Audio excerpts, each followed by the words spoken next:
Hello বন্ধুরা, আমি Prabhas magic kitchen থেকে আপনাদের শুভেচ্ছা জানাচ্ছি। আশা করি আপনারা সবাই ভালো এবং সুস্থ আছেন। আজকে আবারও চলে আসলাম নতুন একটা রেসিপি নিয়ে। আজকে আমি একটা ডেজার্ট বানাবো। আশা করি আপনাদের ভালো লাগবে। পাইনাপেল দিয়ে খুব ইজি একটা ডেজার্ট। আমি এইখানে আজকে আমি ক্যানের আনারস ইউজ করেছি। আপনার তাজাটা থেকে ক্যানেরটা দিয়েই কিন্তু এই ডেজার্টটা খুব ভালো হয়। তো আমার এখানে লাগবে আনারস, condensed milk, sour cream and টক দই। সো এই চারটা হলেই কিন্তু আপনার ডেজার্টটা খুব সহজে বানিয়ে ফেলতে পারবেন। এটা বানাতে প্রায় 3-4 মিনিটের মতো সময় লাগবে। আমি সব কিছু রেডি করে নিচ্ছি। এখানে আনারসটা আমি ক্যান কেটে রসগুলো ফেলে দিয়েছি। আপনারা এই ক্যানের রসটা কিন্তু অন্য কাজেও ইউজ করতে পারেন। খুব আনারসের রসটার সাথে থাকে। আমি আজকে রসটা আমার লাগবে না, আমি শুধু আনারসটা নিয়েছি। এখানে 2 রকম আনারস পাওয়া যায়।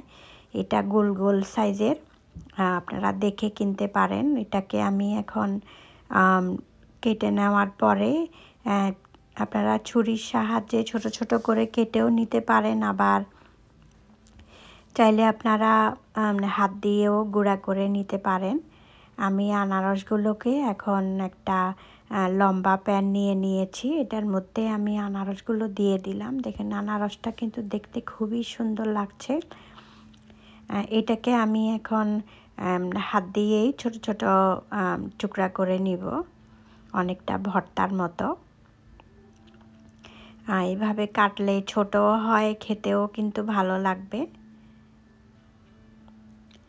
সো যারা আজকে আমার চ্যানেলে নতুন এসেছেন তাদেরকে অনুরোধ করি আমার চ্যানেলটা সাবস্ক্রাইব করে আমার চ্যানেলের পাশেই থাকবেন। যারা অলরেডি সাবস্ক্রাইব করেছেন তাদেরকে অনেক অনেক ধন্যবাদ।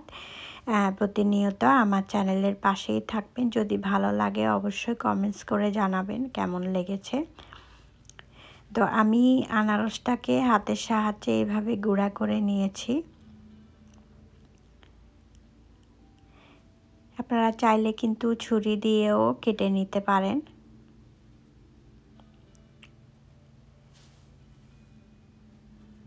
হয়ে গেল আনারসটা রেডি। এখন আমি একে একে অন্য আইটেমগুলো দিয়ে দিব। আপনাদের পরিমাণটা আপনারা বাড়াতে পারেন আনারস আরও বেশি লাগলে। এখানে আমি প্রায় সাওয়ার ক্রিম প্রায় 1.5 কাপের মতো দিয়ে দিয়েছি। টক দই দিয়ে দিয়েছি 1.5 কাপের মতো। আপনারা এখানে চাইলে কিন্তু মিষ্টি দইটাও ইউজ করতে পারেন, সাদা মিষ্টি দইটা। টক দইটা দিলেই আমি দেখেছি ভালো লাগে। সো এখানে কন্ডেন্স মিল্ক দিয়ে দিয়েছি আমি 1/2 কাপের, একটা ক্যানের থেকে অনেকটাই দিয়ে দিয়েছি।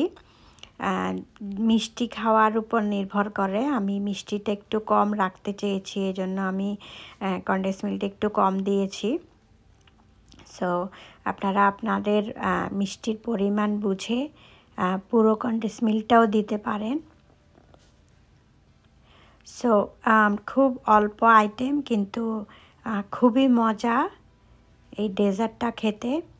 এখন আমি সবগুলো উপকরণ একসাথে খুব ভালো করে মিক্স করে নিচ্ছি। মিক্স করার পরে এটাকে আপনারা র্যাপ করে ফ্রিজে রেখে দিবেন প্রায় 1 থেকে 2 ঘন্টা।